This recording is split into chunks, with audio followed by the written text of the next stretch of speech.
Nasi ayuki breakfast na sumaina. Sina jana pagi udoy. Tan ani ka mana ayuk ta sumaina tan ani ka tawa chai. Asena plau sina. Sina plau ni cha khara leiba adu ngoksale chana adu asena charan. Ayuki plau se pange su prepare. Nasi special Khuding ahan aina thong hiba kuthong do kutubi leite ba mama pam da leikhiba matam da oiba do video do ba ji nang na thong ba yam chaninge haiba ado ngarang papa da hai papa na khudai ga leiraga haiba duni ado gi ngasi leire papa na kilo amaga makhai ni ado ngasi thong ani ngasi di mayam puna make adum dumai do kuthong da thong wai papa na Khuding se hai phe jame ba ko se khando adi mama chawda hapadi sana uni hapke se pukham apak pada khai de apak pada ni hapi se ko khoi chana ba papani pukham dani siga hapaga smaina oire masing se ama manga taruk taret nipan mapan tara tram thoi train thoi tram doi tram mari tram manga tra taruk tra taret train pan tram pan kun kun ma thoi kun ni thoi kun doi kun mari sure masing subudi sunarani ani di sunararoi amamam dai khatang helani ko smaina oire naubida khara yam pijadani mas pamani yam de thongdara age ngasi din se ingi ngasi din ingi ngasi se no chuyeba ada no chubani na din se ingi hojik se phung mapan hele ayuki breakfast e tawna lorabani na hojik thongani lunch ki Khuding se makoi kakpi gare maman Khuding lai jaba se kana de ba oh nahangi de mandau chukning gadra ha pa mi no to ne chingba da ne thoro wai ja phai ha pa mara sai ra sungam Khuding ado ngasi dai di mama suti thabire da ngasi dai suti thabire ado ngasi se thongani ado mandau khoi mandau sina nahan su se theng thong da ba du gor challi powder tai ri kan Foreign Tamangani than Han Sutami. Jawai Tamdre. Nahan Mamang the Tungi with the Sumanda, but the words at Minia, Nahan Mamangi Tongo to Malakin. But the words at Matsabata name Matsili Nika. I don't see Sumando, Jawdoi. Foreign Taminida. No, you Hungi. Oh, cook to be the Tamgara. No, cook the with the Tambido. Papa na hanay na hangit cook the to mind them to Holloy. Point a jar any. No, you let this say. No, Smina look to any. Oh, do it in the girls. Roy look to any Halima Kut and Koi do say. Oh, Zara. Mamma, I didn't cook to any Hinatra. Makuko got an hide out of it, okay. No more young panini, Makuma talking and look at another hole. I say, I'm not any jaw races. Okay, again. Say any jaw does it. It's unbarra. Mapucha unata over the Uhore, Mapuga Mapucha Uganata over the Uhore. Hydrogen.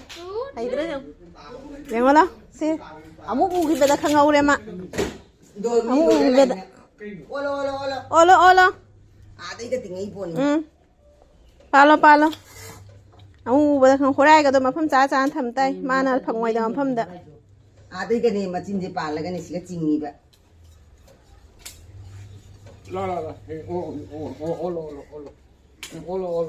Kayano, machine Kayano. Gasure. 1 2 3 head. No easy, Kongji and Nakalama to Tamole. Makujatkaniko, Sanamatum. Okujatkani. Doine. A sin bisunate, a tum bisunate, plain doye. Adona traga sangom. Ah.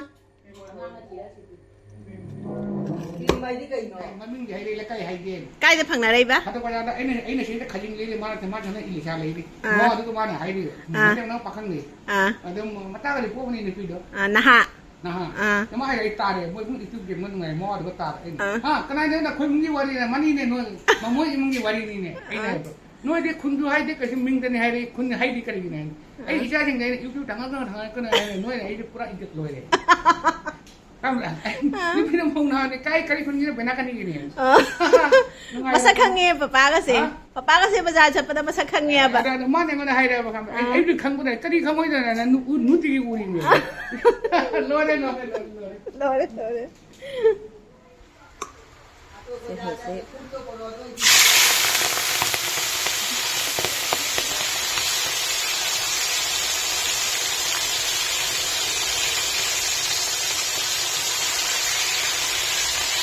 การตาเนี่ยเป็นเหลาเลยก็ดีเหลาเลยก็ทั้งหมดอ่ะ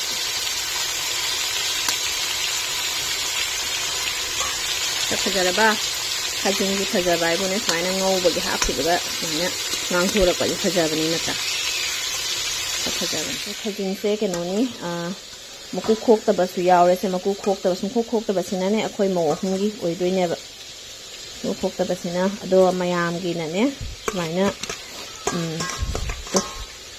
ก็สินะมายามนี่โม่เดี๋ยวนี้ให้มากุกไม่เกยสิโคก็มาไม่เกยสินะโคกแต่แบบมันเต่าเลยก็โคงอันนี้นักซีเซ่ป้านั่นเลยบีเรสกะดีนู้ดุบสุจาวเลยมาเด้ป้าดุบเนี่ยจังเลยเอ็มดีแล้วฮันนี่ก็โอ้สิงชู ลักกี้พูดได้เล็กพูดตัวเมตูดิตัวเมตูเล็กคุณทำอะไรล่ะpuro do na kadi papa muro tek pa to me tu gan lao lao nong cholat ro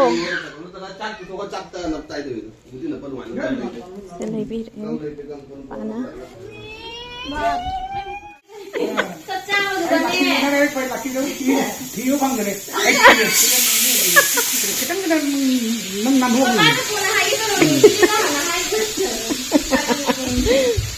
là thi thì nó phần đà đề nó lại phì vậy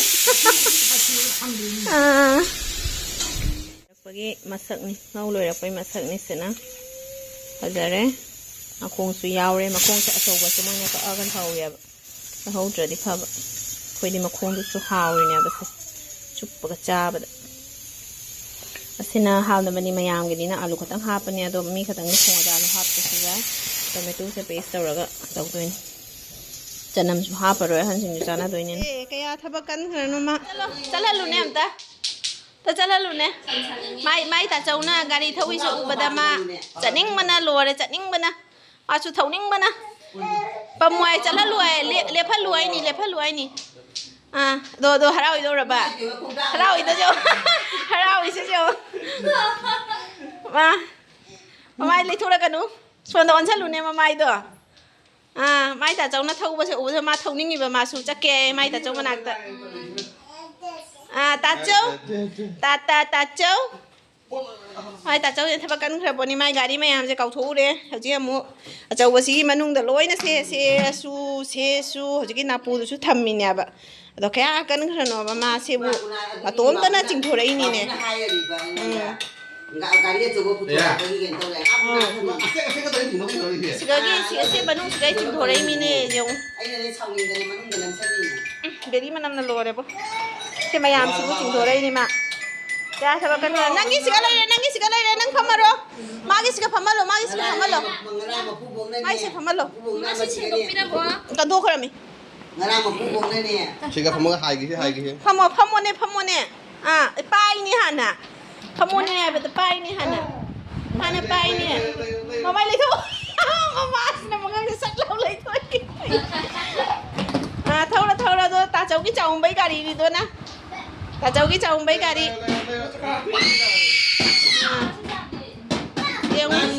mani chau ma ki gari do ma ma kha ta ni chi mu jap ta kan tho khra bani se di ma tu ngoi da na se ka pham doi ni se banu se kan tho khra bani na se jong se bu ahum sura di ka mai na bu tong na doi ba khang dri tauri se pa nga tan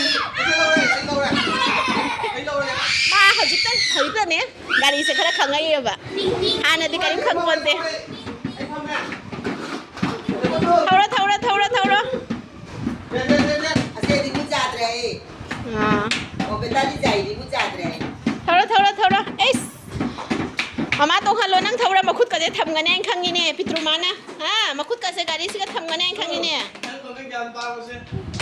akhoi pung tra ma thoi tare ngau khatle huzik na thong bagi ado mai lakte na mai tawsige na khanaram banaba ado khoi nupa mapa laktana se keno su subire morok se phajana kup ngai subire se tomato sidi neno tawbanina yamna tawbadi yadre grind tawragadi ne my gravy to hawba hen manaba tawba tawdu manade grind khoi papana ma tawbi ge ma tawbi le tu smaina tawda sure khoi la tawdora se kaju sisu saina isinga sabada tinga thambana ba jana haidi bok horen takpada ni maina ba do mana phata tawna subire ai sewji sem doin cream su prai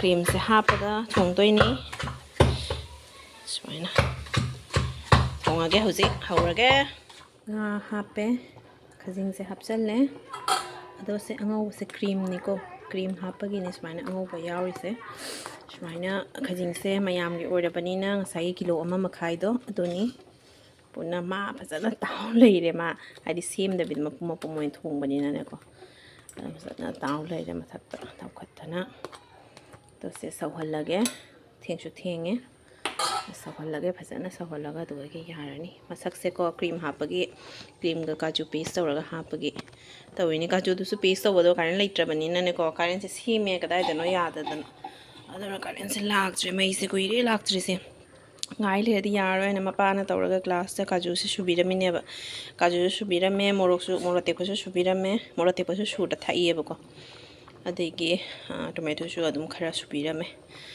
mana surambagi khara thongjalle adradi mai se lakpa ngai leiramati hinjang se loidoini to kupsan birage sala sawhallage wallingai da se kon ko se jam mangi ba se smaina thong ba se mino chang thong kon su yam mangi do pheng thok khige do lora chak thina ba tawrage bem ko ge bazar da phangna rakpada kariba bena kandigi Ada ni benar kan ni.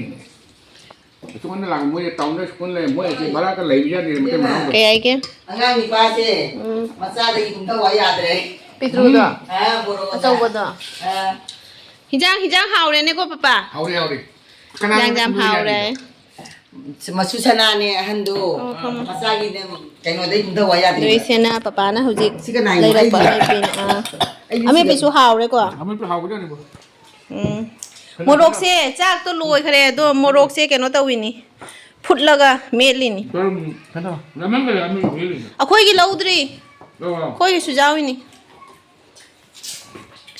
do sena nauga naubiga gi mathakta do sena akhoi gi khara wali ai ro phut pe ku wak le wale mana muthat khare mana muthat khare phulini ni aji khajingi mu mahaw ma lai ne tana mai be ma khajing ta sa ne nang ke ma ga lai ra ga ni ta ta ta tham ku tan do khajing ta kam ma khajing ji ha pa ne tha nang ya ga cha ngong ni ya ga cha ngong ni ya ta mai ja re aji ya ga cha ke ani chau na happy di chau haure de ni se ja do yam chau na chau bu lai ni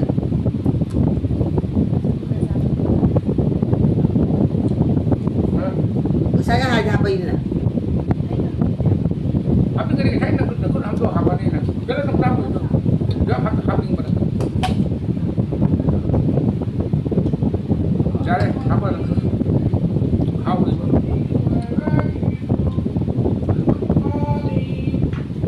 Kaji dia.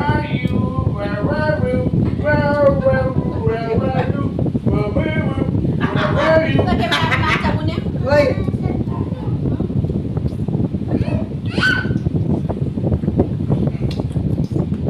Cho mùi nó mà chạy lùi ông này sản nó chịu ông mà xem lại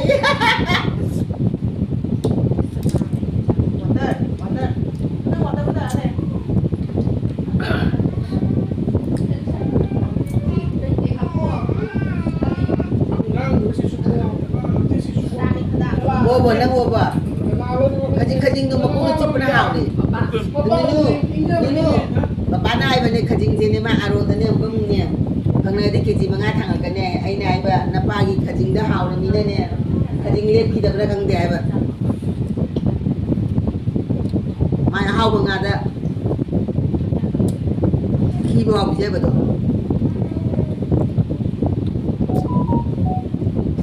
Thôi là kìa. Hao đi. Thôi mà ắt tâm mày cũng ra đi.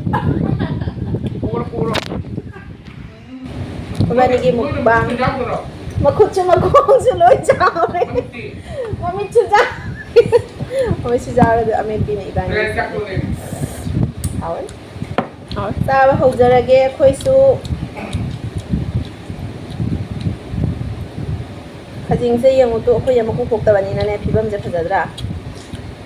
Lu awak yang kan lu, kalau mana dia tak ada apa. Bija lagti है Dia tak ada. Kayak gini? Sorry.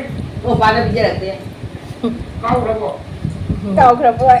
cao đấy Ini nang pasal kau nang macam ini cai ke ni tu orang ni muka macam ini kan kau ni. năng gì bija lagti है Ngapa tahu ini memang di sana. Ambil beri. Kayak gini. Nang memang di ngan dah ada. na cái này cái mà người sinh là ba cái nào phong ra kia không Kenapa nggak ini? Kayak deh. Fajar dah. ừ Kenapa? Apa? Nggak saya fajar juga hari itu senada tadi. Kayak hari itu. Bapak aku pun ada mana sahaja dapat ada. Oh. cái cái này Mina hangai dah. Kayak hangai ba? Ini nanti lagi berapa nak iya lagi. Nupi ba? Ini ni. Kayak hangai ba pak? Benakan ni. Ah. Mamo ini tunggu di dalam yang macam beruntung aja. Kayak mami? Bem. Bem cái bem. cái cao đi Kali kau dulu. Mau nahan Ini ya? ada yang mana lu? Kalau kau macam kau ada pun ayo. Lekai pun ayo apa? Oh. mani begini mani budai đấy quả Manipuri mina ne kamen tahu apa sih ini itu ayam moi kamen idak pemulung do. Aduh kang bangam ya ba? Hojai gina hojai le. Macam yang tu kau hap. Hap ke? Kamu yang dia menghau itu. Mau kau juga. Hào có. Hỏi. Nahan gitu sebenarnya semainan. Mana? Mahal kita di sini. Sesuai bagi. masuk ke grave dia tu Masa deh mai bau tu bisa bilang. Jadi kepada ini saya tak bahas. Kalau yang di sini kau ada macam. Kau mau bang. mày đi nè đưa mà Dạ rồi. Mấy người thì nó không. đưa mà Dạ mà rồi. đâu có cha bao giờ cái mà chạy vào cái ngang mà giao đi phải được Dạ đó. Dạ. Con lùi là cái. Sao bây giờ là cái. Muốn cha đây rồi này. Muốn hao đó là gì? Hao là muốn được tung rau đó một rau chấm này. chấm mà nè Muốn tung rau một rau này ra rồi. Cái cuốn nó chân chân. Mà cái muốn hình tung rau này bắt ngao cái ra rồi cha. Cái để ba đu con được ạ. chấm Muốn rau là nó này. Giờ đúng chồng là cha bác hành nhân thì đi hào vậy. Jadi kalau dia mau dia cara tung rau là mau nak nak tu. Đôi như hay được. Muốn rau này nó đâu. Aku isu ni tháng tăng trăm bậc chào đúng hành nhân người sao trang một. Ini tu nak ngai sini đâu. Nên là Singapore chả là cái nhưng đã nhìn nhà India thì lấy. Little India thì lấy. Little India thì là cái India cái phần cha này. Nó còn của India. Thì nó sẽ lim nè. Chả là cái cam tang như thế nào bà? ngồi sao Ang itu ni ngai tu holi, kau ni ngai nak fungga ba? Dia dua pam ge. Ani ma. Ama na sungang ni pam ge, ama na sungang ni pam ge. Itu yang malu holi. Ma training ni. Aku tadi tahu lah yang macam tu orang ngam nama. tôi nói suy nè và như tôi thật là bây giờ thì số thằng biết coi đâu rồi Hao lúc hỏi. Betul tu ngai dia. Dia tu pun ngai dia. Itu yang mana? Animat. Ini mah. Timur ada ni, ada ni tim apa tu? Bayar nanti lewat tu lagi, right? Nanti mana tim. Paano lay apa cream do? Ado hapa do? Ado nang hita nang ngalaw do. 신거. cream cream 그러니까 왜 그러네. 완전 이런 거. Giang gì? Bà làm chiên như này bà. Được không? Có hầu vậy. ba thêm Chiên gì luôn bà. chia đi bạn 뭐 이거 제가 한번 먹어야 돼. Mà cái nó nào bà đừng mít đây rồi. hay đi thành nữa tên là cha tập ra không đen à Nào bà cái nào nó có phá đâu nào bà cái nồi. 아니 레디니. cha tập ra không đài Giang Giang đi lấy Nào được ông được không bà nuôi gì nè. Papa nuôi khai rồi đó Papa nuôi vậy anh happy lắm mẹ Papa nuôi khai rồi là cái này là hiểu gì không cả Papa nghe mình thấu anh này happy đấy chân thì hai này có phù hợp mình chẳng đấy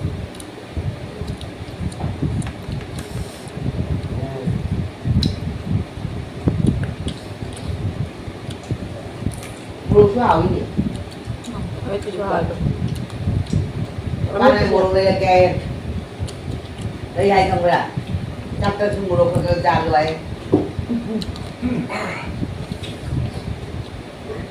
Bà muốn bảo nó chụp vào đây xin lỗi ngâm đi. 근데 phải hai ghé 그래 딱 보면 뭐 때문에 나와 뭐 때문에 내가 딱 그래도 뭐 때문에 나와 Ano na gari? 나 Ano na gari? 그거에 그렇게 놀아야 돼.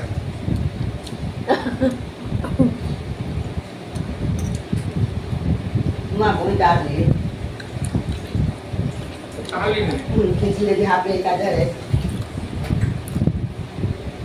hey cái này làm gì ra xin á Yan kayo no. Mahadev ko lang ghé Ayun marami sa siya sombar.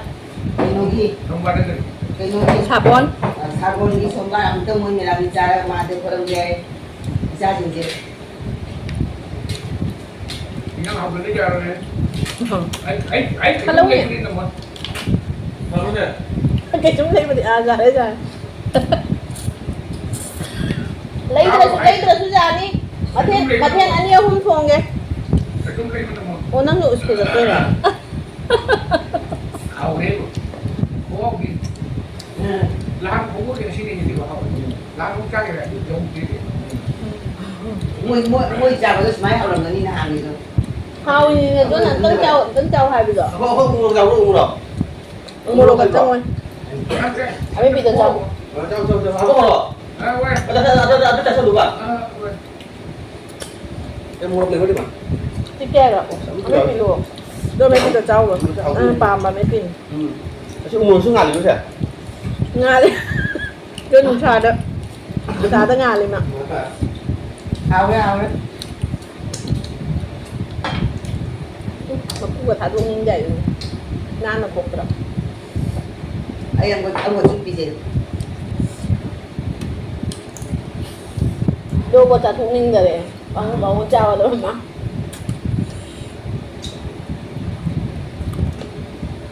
mà đôi nhang nhàng thì sướng hơn tên Anh ra đi thế nào?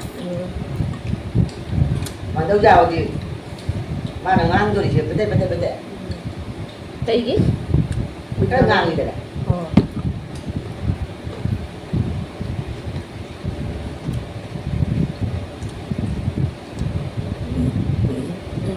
하루 끝 하는 게 대표적인 다 개능하다 보니까